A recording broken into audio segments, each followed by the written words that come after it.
कोल्हापूर शहरात कचऱ्याच्या वाढत्या तक्रारी आणि स्वच्छतेतील त्रुटी लक्षात घेता महापालिका प्रशासन ॲक्शन मोडवर आली आहे.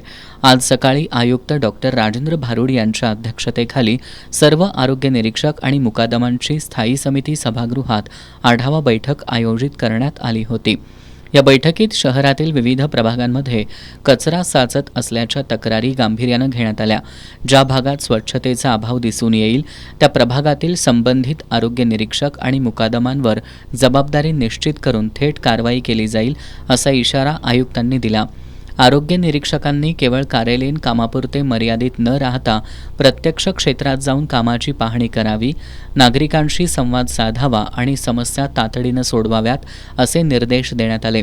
वाढत्या उन्हामुळे स्वच्छतेच्या कामाचं वेळापत्रक बदलण्यात आलं असून पहाटे 5 ते दुपारी 1 या वेळेत स्वच्छता मोहीम राबवण्याचा निर्णय घेण्यात आला. आयुक्त स्वतः पहाटे अचानक फिरती करून कामाची तपासणी करणार असल्यानं कर्मचाऱ्यांमध्ये सजगता वाढणार आहे. नव्यानं महापालिकेत समाविष्ट झालेल्या तावडे हॉटेल ते गांधीनगर या परिसरातही स्वच्छतेचं काम तातडीनं सुरू करण्यात येणार आहे. तसंच नागरिकांमध्ये ओला आणि सुका कचरा वेगळा करण्याबाबत जनजागृती करण्यावर विशेष भर देण्यात आला.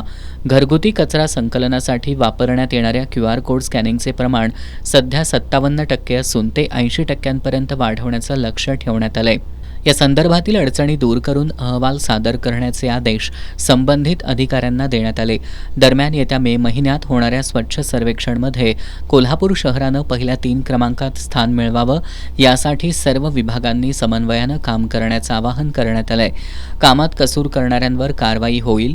प्रत्येकानं प्रामाणिकपणे काम केल्यास शहर स्वच्छ आणि सुंदर ठेवणं शक्य आहे असं आयुक्त डॉक्टर राजेंद्र भारुड यांनी म्हटलंय.